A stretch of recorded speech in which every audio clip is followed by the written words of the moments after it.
Talk to me.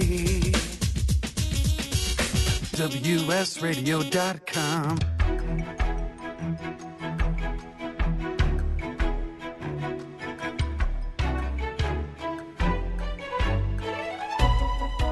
The San Diego Council on Literacy brings you Literacy for All with your host, Jose Cruz.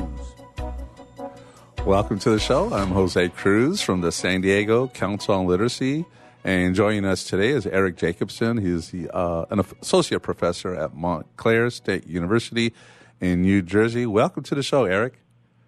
Hi, how are you, Jose? So good, doing really good, and I'm so glad to have you on the show. I haven't seen you in so long, and here we are. We're getting to talk and share information on our new show for literacy. Golly, one of the reasons, usually when we're bringing folks on the show, there are organizations that they work with that we want to learn more about. But Erik, in my eyes, you are a personality, a force out there in the National Literacy Network that is doing work with so much heart and so much on behalf of the students. Tell us about yourself and what brought you to where you are today. And I want to talk to you about your affiliations because you have a number of them, including Montclair State University. What drives you? What's driving you, man? So I didn't. When I was an undergrad in college, I was a religious studies major, and I'm a militant agnostic. So that meant that was not a career path. It was just a way to kind of explore the world and kind of hone my thinking.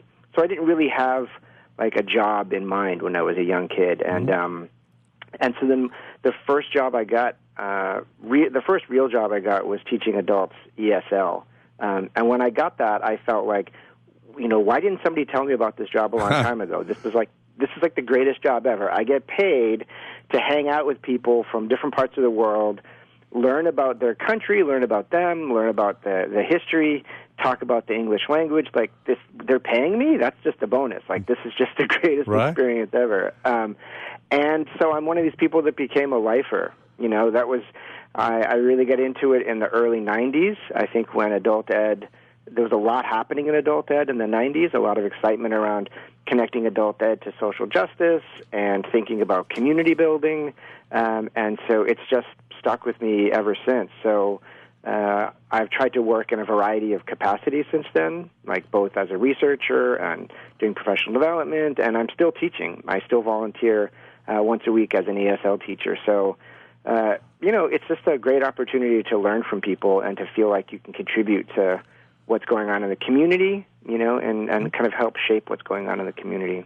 Wonderful. I mean, why did you get into it? Yeah, thank you. I think it's pretty much the same thing, being in a place where you can learn, but also have the sense that you are having an impact, that you're making change happen, that you're contributing to a better quality of life for people who are looking to enhance their basic skills and to do more for themselves and for their families. You see how much they appreciate it. And so, I can relate to it. I've done some ESL teaching myself, and the students are so appreciative and they want to learn, and it's just something that touches your heart. So what you're describing is something I've experienced and have heard from other ESL teachers. Yeah, it gets in your blood, and then you can't get rid of it. Yeah. So you actually, and tell me if I'm reading this right, because even in my work here in San Diego, we talk about equity, we talk about resources, and how sometimes, well, quite often or a lot, these are really the challenges that we're facing.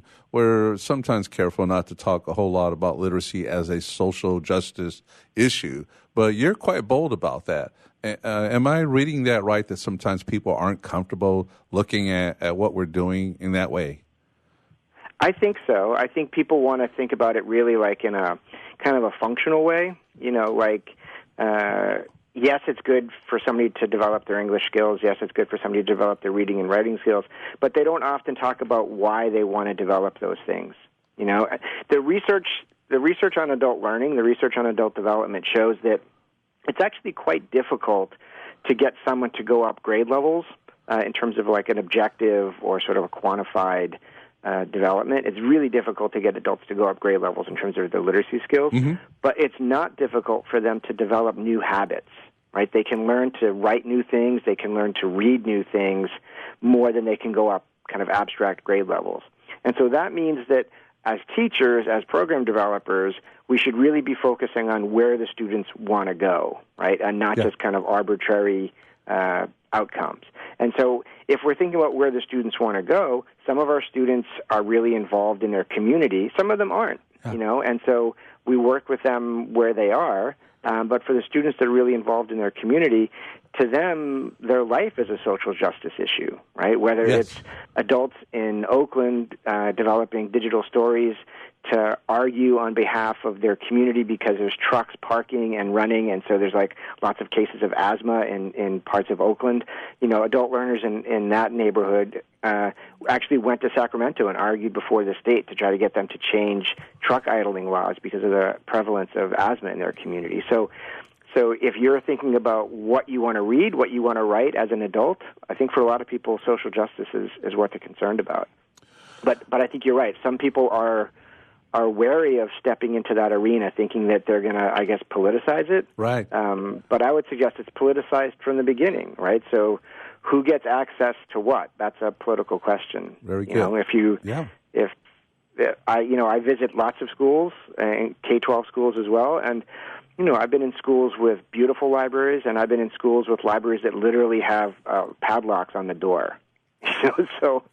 So what message does it send to kids in that school if they literally can't get into the school library? And I've had the same experience, Erik, when I was at USC, and they assigned us to Manual Arts High School, which is the lowest achieving school in the state of California. At least it was at that time, and just saw that they had very little, and that the school was locked down. And then 3 weeks at Pacific Palisades High School, which was an incredible school, just resource-wise and wide open. And it's like, okay, why do we have the challenges that we have? And you can see it right there. You just one of my pieces of sorry to cut you off. One of my pieces of research has been in Japan. I'm looking at adult literacy programs in Japan, both for immigrants to Japan, but also native-born Japanese that never finished junior high school or high school. And early on, what I saw was some of these older adults who were just learning to read and write as adults would actually visit their local junior high school and high school and talk to the kids there about their life experience, so that the younger kids in Japan had no idea that there was a previous generation of people that had to work after the war, didn't have a chance to go to school, didn't have access to the same things that they had access to.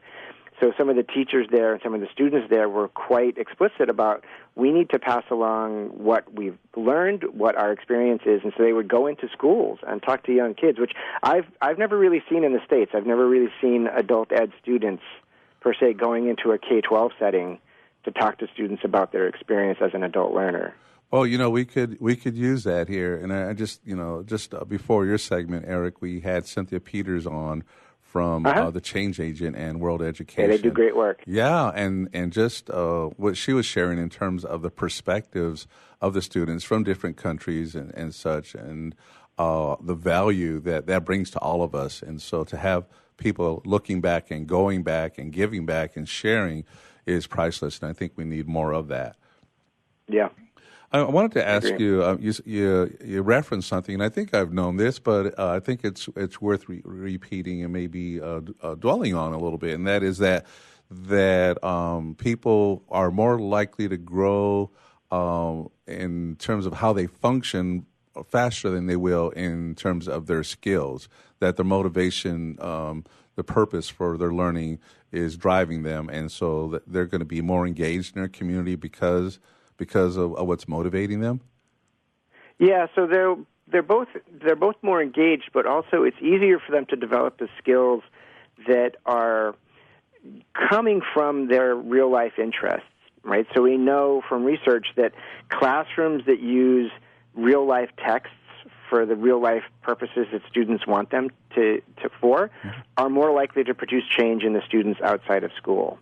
So if you give students a series of kind of dull, abstract textbooks that have nothing to do with their life, they may muddle through it, and some of them may make some progress in terms of, grade level. But if you bring in the types of things that students actually want to read, they'll be motivated, they'll be engaged, and they can also draw on their background knowledge that they have for that subject area. So, we know that it takes about 110, 120 hours for a student to make a grade level change, typically. And we also know that most of our students don't get to that level, right? Like, many students don't get through 40 or 50 hours. So that means we have lots of students coming through programs who aren't going to have the time to make these grade level changes. But if they can identify things in their own lives that they want to work on, then we have a chance to really have a long-term impact on their life. For a lot of students, it's religion. They come in saying they want to read the text of their various religion. Sometimes it's business. We've had, I know teachers that have worked with students who try to set up their own small business, and they need to look at, loans from the bank and things like that. And so those are the type of real-world texts that the teachers can help them with that's going to have a long-term effect on them, rather than just sort of in the abstract, like, I went on the Cassis or I went on the tape from this number to that number. Right. You actually re-emphasize a point for us, and I think it's important. We're going to go to break in a second, but when we do book giveaways with children, 0 to age 8, we let them self-select the books.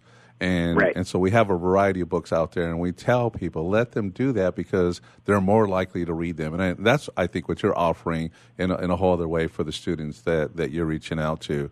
And so I do want to talk more about that, because there's just we have options in teaching that could pay off for us. So we'll be back after the break. I'm Jose Cruz, and you're listening to Literacy for All Radio. We're powered by WS Radio, the worldwide leader in Internet talk.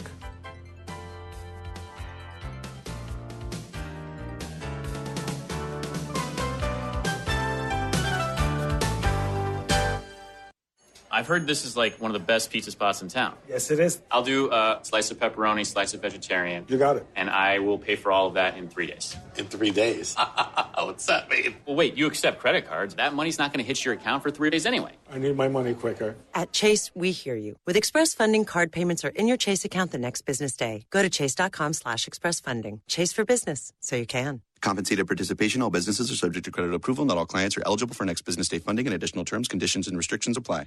Donate cash, furniture, clothes, and other gently used household items to Father Joe's Villages and get a nice tax break in April. Every donation is tax deductible. Believe you can make a difference. Be Father Joe. Go to neighborhood.org or call 1-800-HOMELESS to donate today. Life is full of misadventures, from car crashes to home fires to getting choked out on the mat. Yes, I said getting choked out because I'm Carlos Kramer, jiu-jitsu competitor, MMA and media personality, and mild-mannered insurance agent. You can follow my adventures on Kick-Ass Radio, and I can protect you from life's misadventures at Kramer Insurance. Home, auto, life, business, and workers' comp. We're at KramerINS.com, and I want you to join my world. Identity theft costs over $20 billion a year. When was the last time you changed all of your passwords? Don't be a victim. The nonprofit Securing Our eCity Foundation is here to support you. They serve individuals, families, seniors, businesses, and nonprofits throughout San Diego, helping to make a safer cyber experience for all. For more information, visit securingourecity.org or call 619-630-2444. Too much to do? Not enough time to get it done? Call on the experts at Another 8 Hours for your business support needs. By partnering with Another 8 Hours, we allow you to focus on the more important matters, like being in front of your clients, doing what you do best, rather than being stuck at a desk poring over paperwork, rummaging through emails, returning phone calls, and struggling to get everything done by yourself. Meanwhile, your family and social life are going down the drain. Go to another8hours.com or call 8 more hours. That's 866-734-6877. Hi, this is Rob Barnett, VinVillage.com, where wine lovers connect. Be sure to tune in weekly to Vin Village Radio for exclusive, in-depth interviews with the who's who in wine and food. Securing Our eCity Foundation is a nonprofit organization focused on cybersecurity awareness and education. Formed in 2011, their mission is to enable every San Diegan to live, work, and play safely in the cyber world. For more information, visit securingourecity.org or call 619-630-2444. securingrecity.org, 619-630-2444. securingrecity.org.